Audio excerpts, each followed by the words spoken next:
2022 October മാസം 13 തൂത്തുക്കുടി ജില്ല കോവിൽപ്പട്ടി കുരുവിമത്തം എന്ന സ്ഥലത്തെ 42 വയസ്സുള്ള ശേഖർ എന്നയാൾ എപ്പോഴത്തെയും പോലെ രാത്രി തൂത്തുക്കുടി ടൗണിൽ നിന്ന് മീൻ വാങ്ങി കുരുവിമത്തം എന്ന സ്ഥലത്ത് വിൽക്കും.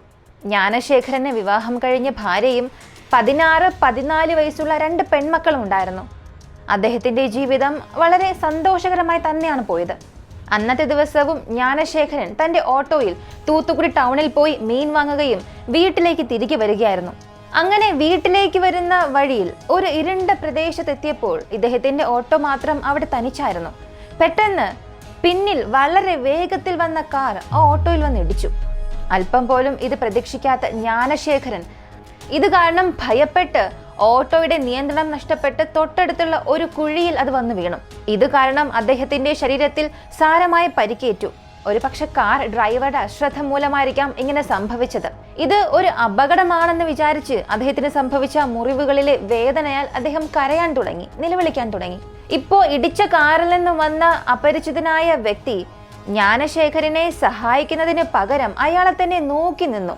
ഇയാൾ എന്താ ഇടിച്ചിട്ടിട്ട് സഹായിക്കുന്നതിന് പകരം നോക്കുന്നത് എന്ന് ജ്ഞാനശേഖരൻ ചിന്തിച്ചുകൊണ്ടിരിക്കുമ്പോഴാണ് ആ അപരിചിതനായ വ്യക്തി തൻ്റെ കയ്യിലുണ്ടായിരുന്ന പെട്രോൾ ബോംബ് എടുത്ത് ശേഖരന്റെ മുൻപിലേക്ക് എടുത്തെറിഞ്ഞു. ആ പെട്രോൾ ബോംബ് ശേഖരന്റെ തൊട്ടടുത്തുള്ള തറയിൽ ചെന്ന് വീഴുകയും അത് പൊട്ടിത്തെറിച്ച് അതിൽ നിന്ന് തീ വന്നു. ഇതിനകം അപകടം കാരണം ഉണ്ടായ പരിക്കുകൾ അദ്ദേഹത്തിന് ഒരുപാടായിരുന്നു. ഇപ്പോ ആ മുറിവിൽ തീ കൊണ്ടതുകൊണ്ട് വേദന സഹിക്കാനായില്ല. അവിടെ നിന്ന് നിലവിളിച്ചുകൊണ്ട് ഓടാൻ തുടങ്ങി. ആരാണ് അയാൾ? എന്തിനാണ് തന്റെ ഓട്ടോ ഇടിച്ചത്? എന്നെ എന്തിന് കൊല്ലണം? എന്നെ കൊല്ലാൻ വേണ്ടി എന്തിന് എനിക്ക് നേരെ തന്നെ പെട്രോൾ ബോംബ് എറിയണം എന്ന് ചിന്തിച്ച് അയാൾ അവിടെയുള്ള ഒരു കുറ്റിക്കാടിനുള്ളിലേക്ക് ഓടിച്ചെന്നു. അവിടെ ഒരുപാട് സമയം ഒളിച്ചിരുന്നു. ഒരുപക്ഷെ അപരിചിതനായ വ്യക്തി തന്നെ വീണ്ടും തിരക്കി വരുമോ എന്നുള്ള ഭയത്തിൽ രാത്രി മുഴുവനും അവിടെ തന്നെ ഇരുന്നു. ഇതിനുശേഷം നേരം വെളുത്തു. ആ മുറിവുകളുമായി അദ്ദേഹം നടന്ന് സ്വന്തം വീട്ടിലേക്ക് പോയി. കുടുംബത്തോടും ബന്ധുക്കളോടും തനിക്ക് സംഭവിച്ച അക്കാര്യത്തെക്കുറിച്ച് പറഞ്ഞു. എന്നാൽ ആ ഒരു സമയത്ത് ശേഖരൻ അറിയില്ലായിരുന്നു ഈ സംഭവം നടന്ന അടുത്ത 3-ാം ദിവസത്തിൽ അദ്ദേഹം മരിക്കുമെന്ന്. അങ്ങനെ ശേഖരന് എന്താണ് സംഭവിച്ചത്? കാറിൽ വന്ന അപരിചിതൻ ആരാണ്? ശേഖരന് നേരെ പെട്രോൾ ബോംബ് എറിയാൻ ഇവർക്കിടയിൽ അങ്ങനെ എന്ത് പ്രശ്നമാണുള്ളത്?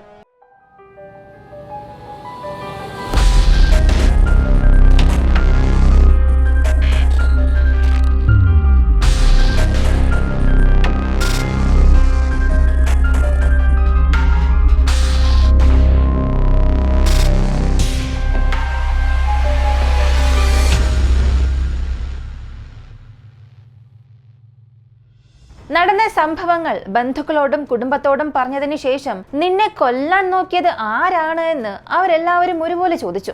അതിന് ശേഖരൻ, എനിക്കങ്ങനെ നാട്ടിലോ വിദേശത്തോ ശത്രുക്കൾ ആരും തന്നെ ഇല്ല. ഞാൻ ചെയ്യുന്ന ജോലിയിൽ പോലും എനിക്ക് ശത്രുക്കൾ ആരും ഇല്ല. ഞാൻ എപ്പോഴും മീൻ വാങ്ങി വരുന്നത് ശ്രദ്ധിച്ച ആരോ ഒരാളാണ് മോഷണത്തിന് വേണ്ടി ഇങ്ങനെ ചെയ്തത് എന്നും പറഞ്ഞു. അതിനാൽ ഈ സംഭവം വലിയ കാര്യമാക്കാതെ പോലീസ് സ്റ്റേഷനിൽ ഒരു കംപ്ലൈന്റ് പോലും കൊടുക്കാതെ അപകടം നടന്ന സ്ഥലത്ത് ചെന്ന് തന്റെ ഓട്ടോ തിരികെ എടുത്തുകൊണ്ടുവന്നു. ഇതിനുശേഷം തന്റെ ശരീരത്തിലുണ്ടായിരുന്ന മുറിവുകൾക്ക് ചികിത്സ എടുക്കുകയും വീട്ടിൽ തന്നെ ഇരുന്നു. സംഭവം നടന്ന് 3 ദിവസം കഴിഞ്ഞ് ശേഖരന്റെ ആന്റി അവനെ കാണാനായി വീട്ടിലേക്ക് വന്നു. പക്ഷെ ശേഖരൻ വീട്ടിലില്ലായിരുന്നു. അവൻ എവിടെ പോയി എന്ന് ശേഖരന്റെ ഭാര്യയോട് ചോദിച്ചു. അതിന് ഭാര്യ പറഞ്ഞത്, അദ്ദേഹം മറ്റേതോ നാട്ടിലേക്ക് പോകേണ്ടതുണ്ടെന്ന് എന്നോട് പറഞ്ഞിരുന്നു. രാവിലെ 5 മണിക്ക് എഴുന്നേൽപ്പിക്കാനും ആവശ്യപ്പെട്ടു. ഞാനും 5 മണിക്ക് എഴുന്നേൽപ്പിച്ചു. എവിടേക്ക് പോകുന്നുവെന്ന് പറയാതെ തന്നെ അദ്ദേഹം പോയെന്ന് പറഞ്ഞു. പിന്നീട് ശേഖരന്റെ ആന്റി തിരികെ വീട്ടിലേക്ക് പോയി. വീട്ടിലെത്തിയതിനു ശേഷം ശേഖരന്റെ നമ്പറിലേക്ക് ഫോൺ ചെയ്തു. പക്ഷേ ശേഖരന്റെ ഫോൺ സ്വിച്ച് ഓഫ് ആയിരുന്നു. 3 ദിവസങ്ങൾക്ക് മുൻപ് ശേഖരൻ അപകടം സംഭവിച്ചതുകൊണ്ട് വളരെ ശ്രദ്ധയോടുകൂടി മാത്രമേ ഇനി പുറത്തേക്ക് ഇറങ്ങാവൂ എന്ന് ശേഖരനോട് ആന്റി പറഞ്ഞിരുന്നു. അതിനാൽ ഇപ്പോൾ ആന്റിക്ക് വല്ലാത്തൊരു ഭയം തോന്നി. അവർ അങ്ങനെ ഭയപ്പെടുന്ന അതേ സമയം ശേഖരൻ ഈ ലോകം വിട്ടു തന്നെ പോയി. അദ്ദേഹം ജീവനോടെ ഇല്ല എന്നുള്ളതായിരുന്നു ഞെട്ടിപ്പിക്കുന്ന ഒരു കാര്യം. ശേഖരൻ മറ്റെവിടെയോ പോയി എന്ന് പറഞ്ഞ് അതേ ദിവസം രാവിലെ അവരുണ്ടായിരുന്ന പ്രദേശത്ത് നിന്ന് 3 കിലോമീറ്റർ ദൂരത്തിലുള്ള അച്ഛൻകോവിൽ എന്ന പ്രദേശത്തെ ഒരു ബൈപ്പാസിന് അടുത്തുള്ള ആൾ സഞ്ചാരമില്ലാത്ത ഒരു സ്ഥലത്ത് എന്തോ ഒന്ന് കത്തിക്കരിയുന്നത് പോലെ അതുവഴി പോയ ഒരാൾ ശ്രദ്ധിച്ചു. അത് എന്താണെന്നറിയാനായി തൊട്ടടുത്തേക്ക് പോയി. അത് ഒരു മനുഷ്യന്റെ ശരീരമായിരുന്നു. ഉടൻ തന്നെ പോലീസിനെ വിവരം അറിയിച്ചു. പോലീസും ഏരിയ സൂപ്രണ്ടായ ശരവണൻ എന്നയാളും ആ പ്രദേശം വന്ന് നിരീക്ഷിച്ചു. പോലീസ് ആ സംഭവ സ്ഥലത്ത് വരുമ്പോഴും ആ ശരീരം കത്തിക്കൊണ്ടിരിക്കുകയായിരുന്നു. അതിന് തൊട്ടടുത്ത് ഒരു ബാഗും ഉണ്ടായിരുന്നു. ഒരുപക്ഷെ ഇയാളെ മറ്റെവിടെയെങ്കിലും വെച്ച് കൊന്നിട്ട് ബാഗിനുള്ളിലാക്കി ഇവിടെ കൊണ്ടുവന്നിട്ട് കാണും എന്ന് പോലീസിന് മനസ്സിലായി. ഇതിനുശേഷം ഫോറൻസിക് ഡിപ്പാർട്ട്മെന്റും ഡോക്ടേഴ്സും ആ പ്രദേശത്തേക്ക് വന്നു. തുടർന്ന് അവിടെ വെച്ച് തന്നെ ആ മൃതശരീരം പോസ്റ്റ്മോർട്ടം ചെയ്തു. അങ്ങനെ പോസ്റ്റ്മോർട്ടം ചെയ്യുമ്പോഴാണ് ആ ഡെഡ് ബോഡിയുടെ തലയിൽ ഒരു മുറിവുണ്ടായിരുന്നു. അത് അരിവാള് കൊണ്ടോ അല്ലെങ്കിൽ ഇരുമ്പ് കമ്പി കൊണ്ടോ സംഭവിച്ചതാണെന്നും ഡോക്ടർ പറഞ്ഞു. കൂടാതെ അദ്ദേഹം മരിച്ചൊരു 12 മണിക്കൂറേ ആയിട്ടുള്ളൂ എന്നും പറഞ്ഞു. ഇപ്പൊ പോലീസിന് ഈ മരിച്ച വ്യക്തി ആരാണ് എന്ന് കണ്ടെത്തണം. എങ്കിൽ മാത്രമേ അയാളെ ആര് കൊന്നു എന്നുള്ളതും കണ്ടെത്താൻ സാധിക്കും. ചുറ്റുമുള്ള പ്രദേശങ്ങളിലും അവിടെയുള്ള പോലീസ് സ്റ്റേഷനിൽ ഏതെങ്കിലും മിസ്സിംഗ് കംപ്ലൈന്റ് രജിസ്റ്റർ ആയിട്ടുണ്ടോ എന്നുള്ളത് അന്വേഷിക്കുന്നു. അങ്ങനെ രജിസ്റ്റർ ആയിട്ടുണ്ടെങ്കിൽ അവരുടെ ബന്ധുക്കളെ വിളിച്ച് ഈ മൃതശരീരം ഐഡന്റിഫൈ ചെയ്യാനും ആവശ്യപ്പെടുന്നു. അങ്ങനെ ഈ ഒരു വാർത്ത ആ ഏരിയ മുഴുവനും വലിയ രീതിയിൽ ചർച്ചയായി മാറി. ഇക്കാര്യം അറിഞ്ഞ ശേഖരന്റെ ആന്റി അദ്ദേഹം വീട്ടിലേക്ക് വന്നോ എന്ന് പരിശോധിക്കാനായി ശേഖരന്റെ വീട്ടിൽ വീണ്ടും വന്നു. അപ്പോഴും ശേഖരൻ വീട്ടിലില്ലായിരുന്നു. അതുകൊണ്ട് തിരികെ പോയി. അങ്ങനെ തിരികെ വീട്ടിലേക്ക് പോകാനായി ശേഖരന്റെ വീട്ടിൽ നിന്നും ഇറങ്ങുമ്പോഴായിരുന്നു ആ വീടിന് മുൻപിൽ ചില രക്തത്തുള്ളികൾ കണ്ടത്. തുടർന്ന് സ്വന്തം വീട്ടിലേക്ക് പോയ ശേഖരന്റെ ആന്റി ഉടൻ തന്നെ പോലീസിനെ വിളിച്ച് തന്റെ ഈ ഒരു സംശയം പറയുന്നു. പോലീസ് ശേഖരന്റെ ആന്റി വിളിക്കുകയും ആ മൃതശരീരം കിടന്ന സ്ഥലത്തേക്ക് കൊണ്ടുപോയി ബോഡി ഐഡന്റിഫൈ ചെയ്യാൻ ആവശ്യപ്പെട്ടു. അത് കണ്ട ഉടൻ തന്നെ അത് ശേഖരൻ തന്നെയാണെന്ന് അവർ തറപ്പിച്ചു പറഞ്ഞു. ഇതിനുശേഷം ശേഖരന്റെ കുടുംബത്തിലുണ്ടായിരുന്ന എല്ലാവരെയും പോലീസ് ചോദ്യം ചെയ്യാൻ തുടങ്ങി.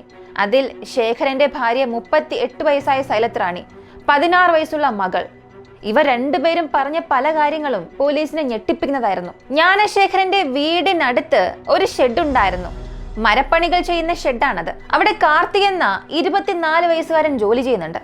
ആ ഷെഡിനുള്ളിലെ മരങ്ങൾ അവിടെ നിന്ന് മറ്റൊരു സ്ഥലത്തേക്ക് എടുത്തുകൊണ്ടു പോകാൻ ശേഖരന്റെ ഓട്ടോയെ വിളിക്കുന്നത് പതിവായിരുന്നു. ഇങ്ങനെ പലപ്പോഴും ആ ഓട്ടോ വിളിക്കാനായി ശേഖരന്റെ വീട്ടിലേക്ക് പോകുമ്പോൾ അവിടെ ശേഖരൻ കാണാറില്ല.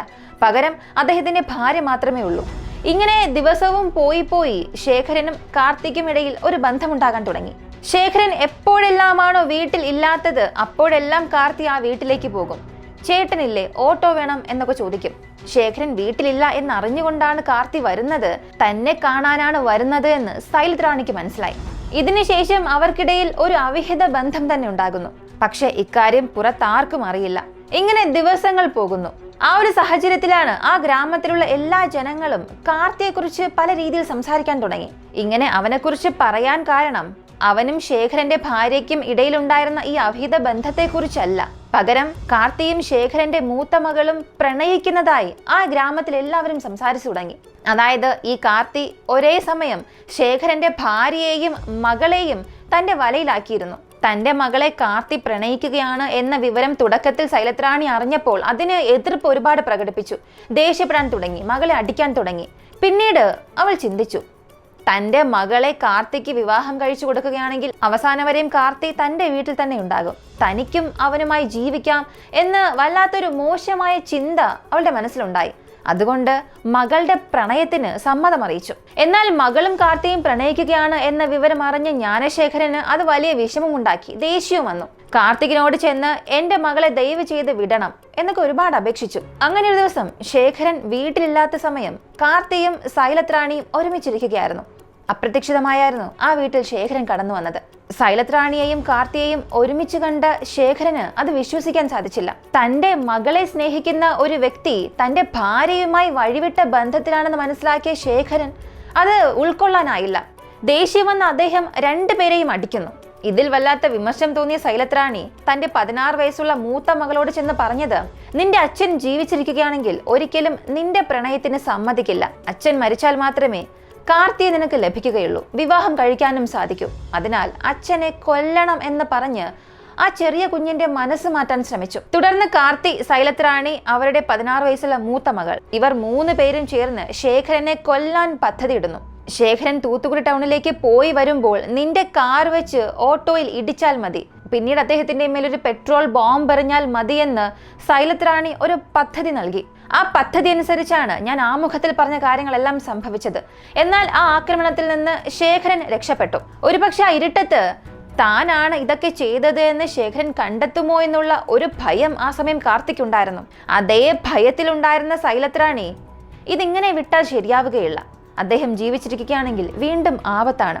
അടുത്ത ദിവസം തന്നെ അദ്ദേഹത്തിന്റെ കഥ അവസാനിപ്പിക്കണമെന്ന് വീണ്ടും ഒരു പദ്ധതി ഇട്ടു. 2022 ഒക്ടോബർ മാസം 15 അന്ന് രാത്രി സൈലത്ത് റാണിയുടെ മൂത്ത മകൾ, എന്റെ അച്ഛൻ ഉറങ്ങി, നീ എന്റെ വീട്ടിലേക്ക് വാ എന്ന് പറഞ്ഞ് കാർത്തിക്കിന് ഒരു മെസ്സേജ് അയച്ചു.